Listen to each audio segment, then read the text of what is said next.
Yeah, so I'm Ionut. This is my first time in Warsaw, and I like it so far, although I haven't seen that much of it because I was just finishing my slides yesterday and today. This talk is mostly about ML, so it's not Scala. Why ML? It's just a language that I found to be more limited than Scala, and that helped me in understanding Scala better. So I just want to share my learnings with you by means of comparing languages, basically. So a little bit about me. I'm a software developer at Eloquentics. I've been using Scala there for the past 5 or 6 years now, and generally I'm interested in functional programming and programming languages, type systems and compilers. And sometimes I'm writing on my blog, which you can find there, igstand.ro. Okay, so why ML? How did I get to know this language? So a few years back, I started to become interested in compilers, and I was just looking for a book on the internet and to teach me more about compilers. So I came across this series of books for implementing a modern compiler, and it was written in different languages: C, Java, and ML. I knew some Java, not much of C, and I've learned about ML before, but I never really touched it. So I decided maybe it's a good chance to learn ML. Also, I heard it was a functional language, so that was a plus for me because I like functional languages. So in the end, I just bought this book, despite the fact that I like green better, but whatever. Blue works as well. So I just bought the book, and the examples were written in a language called Standard ML, which is mostly dead now. Not because it's a bad language, just because there's no community around it. I'm not sure why. It seems more academic, and maybe people are just running away from it. So as I said, most of the examples were written in Standard ML, and while I could have used Scala to implement the examples, because pattern matching is basically the most important feature that you need for a compiler, I decided to just learn Standard ML. So what I'm going to do next is just show you what Standard ML looks like, give you a taste of it, and then afterwards I'll build progressively towards Scala and show you some of the differences and similarities.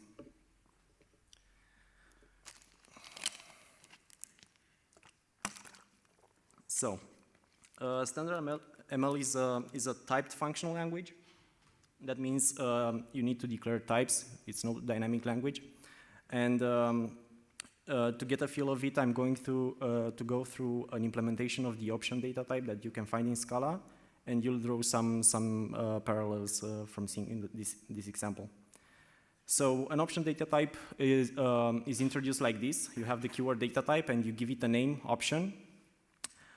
This data type will be generic in one type parameter, just like the one in Scala, and the type parameters in Standard ML are written like that with a single quote and the name of the parameter, and is usually pronounced using a Greek name, like this is alpha.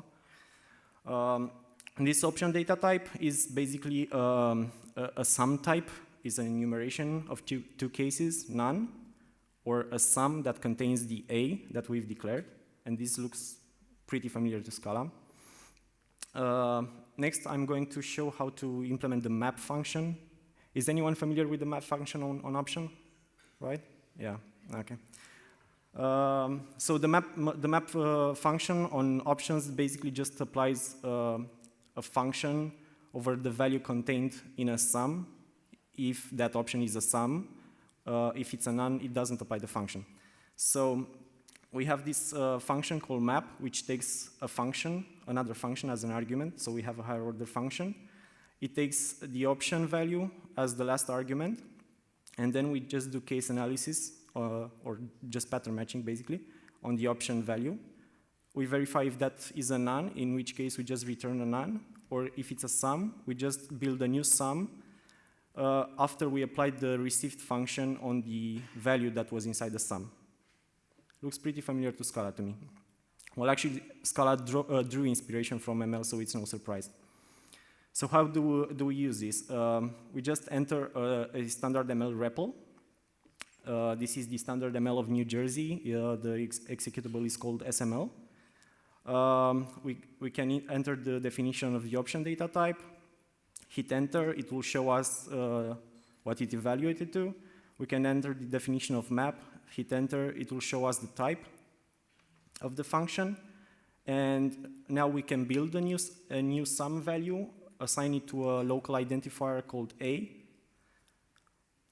Hit enter, and again it will show us what A holds. Finally, we can call the map function, and we give it as a first argument an anonymous function that will just increment its parameter. And then the last argument to the map function will be the option value, which in this case is a sum. Hit enter, and we get sum2. Any questions so far? Okay. Next, modules, which is basically the subject of this talk. What's a module? Or why do we need it? We need them. So we need them where we are working together in a team or where we need namespace management, because option can have a map function defined on it, but so can list or tree or other data structures. So a module helps us with both namespacing and also with separate compilation. And a module is nothing else than just a grouping of values and types together. That's what it is in standard ML, at least. A grouping of values, which can be functions or just constants, and types. So in the previous case, where we have this option data type with a function on it, we can just wrap it in what's called a struct in standard ML. This is a struct literal that groups together these functions, this function and value. And with this literal, we can assign it to a module level variable called a structure, and we give it a name option with an uppercase O. If you're like me, this is very similar to an object in Scala, like an object literal. Or the option companion object on for the option trait. So how do we use this? Again, we enter the SML REPL. Here I'm assuming that I've saved that code in a file called option.sml, and I'm just invoking the use command with that file name as an argument. And then afterwards, I have access to the code that I declared. Here I'm again building a new sum type. Notice the dot notation, option.sum, which is very similar to Scala. And we just assign that to a local variable. Again, we get what that expression evaluated to, and now we can call the map function on the option structure, and we get the expected result sum2. Okay, next, a more important concept in standard ML are functors, but these are not the functors that you might be familiar with from libraries such as Scala Z or CATS. But to understand them better, for some reason they are seen as a very advanced concept. I'm not sure why. So to understand them better, I'm going to derive them step by step just by removing code duplication. For this reason, I'm going to implement a set of integers that is using a list as a representation. So that's why we have here a module called int list set. And this module will expose okay, just a mistake because I worked until the last moment. So this will expose a value called empty. This will just create an empty set of integers, and because the representation is a list, we just construct an empty list. That's the notation for a list in standard ML. In addition to the empty member of this structure, we're also going to define a function that will add an element to a set. And in order to do that, we again just do case analysis on a set, which is a list. So a list can either be empty, in which case the element that we want to add will just be put in a list. So we have a singleton list with an element. That's our set. The other case set can be either can be composed of a head and a tail, And here we're going to do something, a little bit of an optimization. We're going to do sorting on the elements of the set. And for that, we need to compare integers between themselves. And the int module in standard ML exposes a compare function that lets you compare two numbers. And the result of that function is an algebraic data type. That's basically an enumeration of three values. The result can be either less, equal, or greater. Okay, so we just compared the head of the set with the element that we want to insert. And if the head is less than the element, then we just recurse on the tail by inserting the element in the tail, and finally prepending that head to the new tail. If the elements are equal, we don't have to insert anything. The element is already in the set. And if the element we want to insert is greater than the head, then we just prepend the element before the elements we already have. So that's another piece of standard ML. I think it's pretty understandable and comparable to what Scala offers. So this is our int list set, which is a set for integers. Now let's say that I just want to, I want a new set for strings, and we have this one. Has anyone noticed the differences? Or that I've changed slides, unless you're just sleeping right now? So the difference is just this, basically. I had to put string in the name, but that doesn't really matter that much. The most important difference is that I'm now calling string compare instead of int compare. So I want to just eliminate this code duplication, and the first tool you should think about when eliminating code duplication is a function that lets you parameterize over things, and standard ML exposes a function like construct for modules. And that construct is called a functor, introduced by the functor keyword. So right now, I will expose a module level function called list set that will take a module as an argument, the thing that I am going to fill in later where you see yellow now. And this will allow me to instantiate, that's the word for it, instantiate modules from this functor by just passing different modules for int, string, or whatever else you have defined.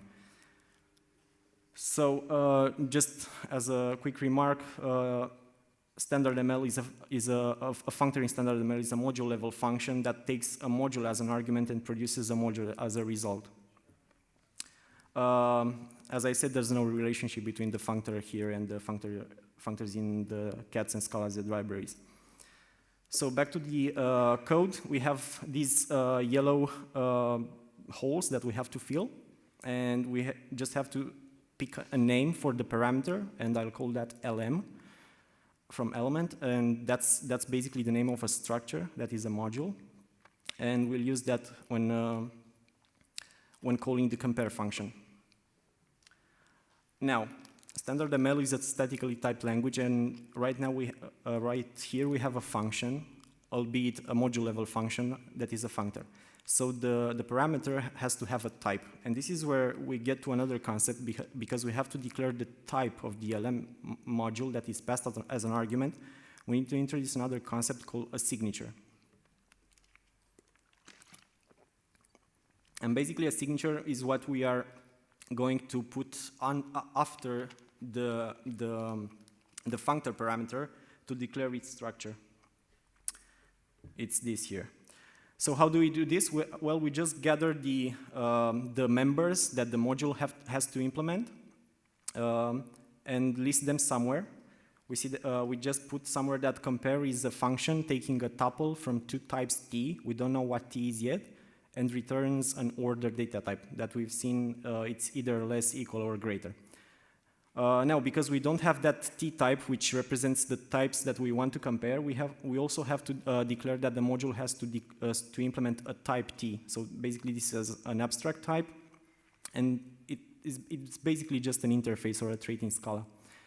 We wrap this in a sig literal and give it a name by using the signature keyword and the name which is usually written in uppercase, although that's just a convention.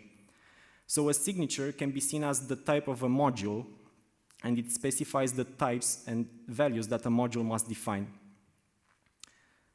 Now, this is our functor, which has declared the type of its parameter, of its module parameter. But being a function can also have a return type. In this particular case, the return type is again a signature because a functor is a function from module to module. So our functor will return a new module. And that module will have to implement, quote unquote, the set signature. So how do we extract a set signature from this? Well, we just list the members that we want to define. In our case, it's just empty and add. We declare this signature called set, and inside it we just list that empty must be a value that returns the type t, which is not yet defined, it's abstract. So we have to list it. So any module that implements this set will have to also declare the type t. We also, it will also have to expose an add function that takes a t and something else, which is the key, and returns the new t, basically the new set. T stands for a set here, is basically the instance of that set. Although instance is not a very good word because it comes from the OOP vocabulary. So what we should fill in the yellow hole right there? Well, we just have to declare a new type called the key and put that there. So basically every type that has to enter the module has to be declared as part of the interface of that module.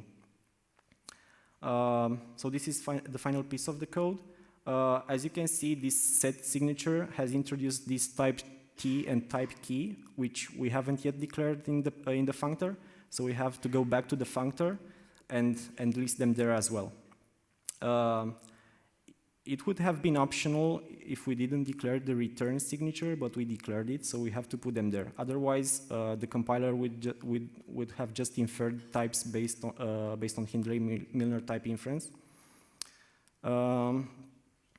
But yeah, we had to declare them. So that's the final piece of code. How do we actually use this, right? So we can redeclare our int list set by just calling the list set functor with an int ord module. And that int ord module is just another structure that declares that the type t is just an int, and compare is just a delegation to the compare function in the int module. Any questions so far? Okay. We can also instantiate a string list set by just passing an anonymous struct to the list set functor. And that's how we do it. So, hands up, has anyone seen any similarities with Scala? Okay, some people. That's what I thought. So, for me and for some other people, the similarities are these. If standard ML has structure as a keyword, Scala has object as a keyword. If standard ML has signature, that is the type of a module, as a keyword, Scala has the trait keyword as a correspondent. And if standard ML has the functor keyword for building new modules, then Scala has the class keyword or the def keyword. Now the def keyword is a little bit more complicated, but I'll get back to that later. So, if these are the similarities, what are the differences and limitations? Let's see a limitation in standard ML. So if a functor is like a function, the natural question arises, can we pass functors to functors just like we can pass functions to functions? The answer is no. Standard ML does not have higher order functors, although Camel and some other ML dialects have it. So that was one of the limitations in standard ML, which I discovered by actually working with code. You can't see it just by looking over the theory, I guess. Another one, can't we return functors from functors? No, we cannot do that because just as we can't receive them, we cannot return them.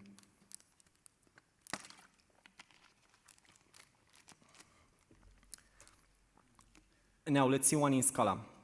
If Scala classes are the equivalent of SML functors, are they higher order or not? Any guesses? Are classes in Scala higher order or not? Well, they're not. because one cannot, except for reflection, pass classes or arguments to classes or produce classes from classes. Produce a class from a class that might be a little mind-bending, right? I mean, what does that even mean in Scala? Let's see another limitation in standard ML. In Scala, we can store objects in variables. So as we've seen, objects in Scala are the equivalent of structures in standard ML. So if in Scala we can store objects in variables, pass them to functions, or return them from functions, does SML allow this with structures and functors? And the answer is no. In standard ML, modules are not first class. Values and modules form two different separate languages. These are the so-called core and module languages.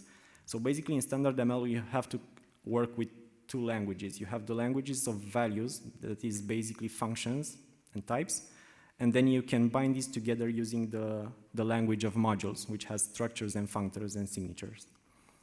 This is a bit limiting, and this is how I actually discovered the differences between standard ML and Scala. At some point, I wanted to return a structure from a function in standard ML, and I realized I couldn't do that because what I wanted to express was something similar to returning an object from a method in Scala. Now comes the hard part of this presentation. Why aren't modules first-class values in standard ML? Well, let's see. What we have here is the Scala equivalent of the ORD signature that we saw earlier. So this is Scala code, okay? Just to be sure. We have a type T, and then we just declare an abstract method called compare that compares two parameters of type T, the abstract type, and returns an int. I'm not returning an order here because I was lazy and I didn't want to put the definition of an order ADT. So we have this trait, which is the equivalent of a signature in standard ML.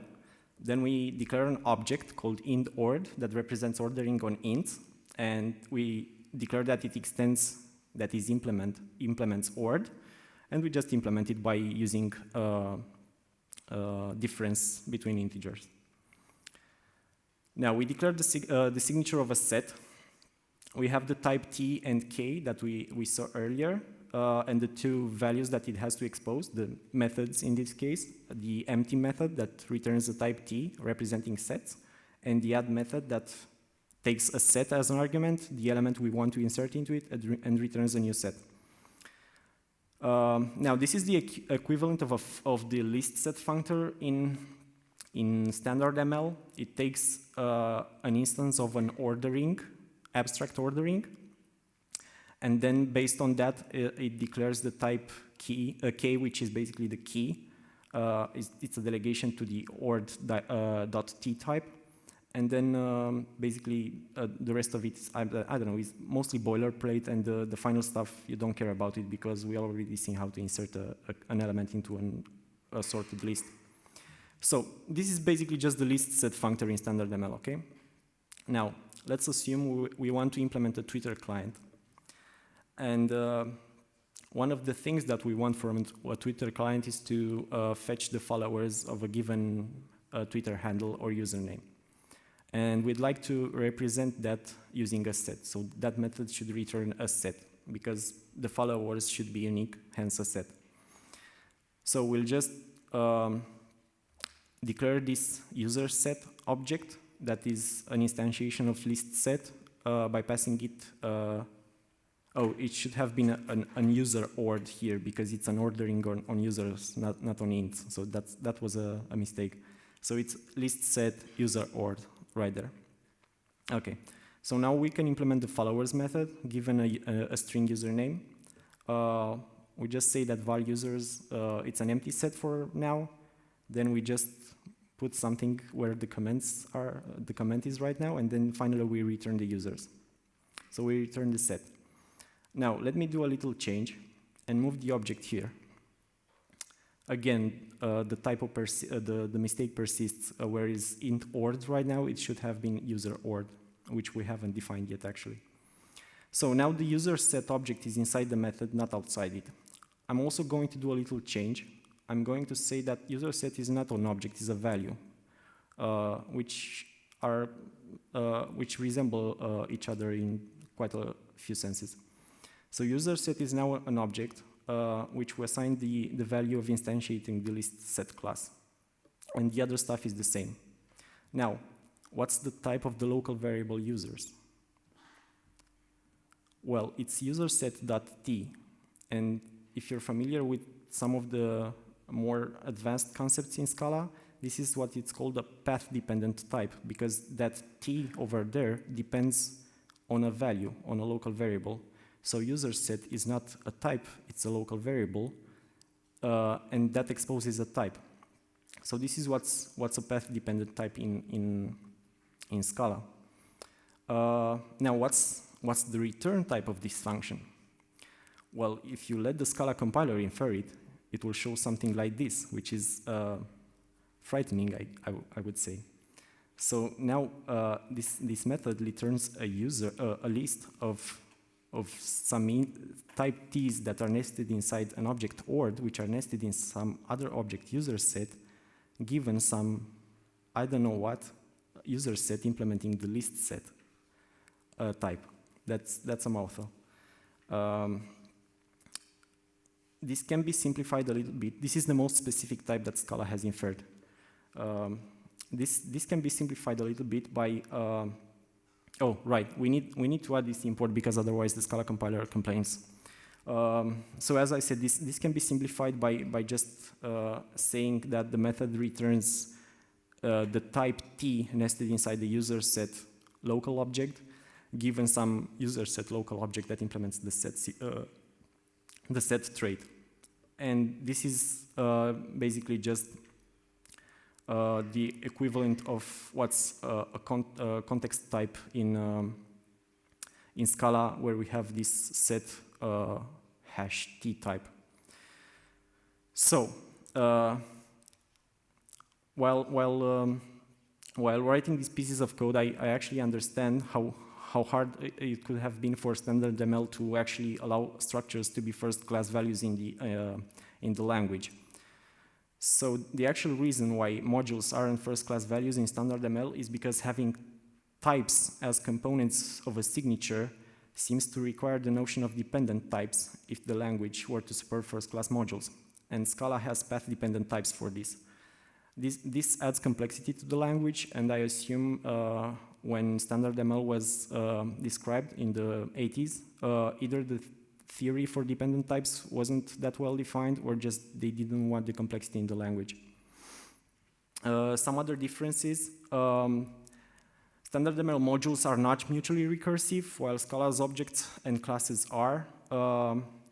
Also because objects, traits, and classes are values, they also need to have a type in Scala. Objects come with the concept of this, or open recursion. I'm sure you're familiar with this in Scala. SML does not have an equivalent for that in modules. Finally, SML modules allow some sort of inheritance between modules, but they don't allow overriding as there's no this. Right, now I'll jump to some other conclusion I drew from working with this, and that regards dependency injection. For me, a functor parameter looks a lot like constructor injection, but the FP, or the purely FP community in Scala, usually advocates the reader monad for doing functional dependency injection. However, the reader monad only injects values, not types. But a functor-like approach, that is constructor injection, is still useful because you can inject types. So you can have modules that depend not only on values, but also on types. In Scala, this can also be expressed using implicit parameters, not just constructor injection. And I also feel that we should distinguish between two types of dependency injection, or actually dependencies. We have static dependencies that are known at compile time, and we can employ constructor injection or type classes. That mean, by type classes here I mean coherent implicit params. Coherent means that a type can only have a single instance of a type class. We also distinguish dynamic dependencies, and these are dependencies that are known at runtime and we can employ constructor injection, implicit parameters, or the reader monad here. An example of a dynamic dependency is a database instance that needs an user ID to instantiate it, for example, when you have sharding, because we cannot instantiate that database module until runtime when we actually have the user ID from the session, okay? So, in conclusion, Scala's object system can and should be seen as a first-class module system. And that was all. Thank you.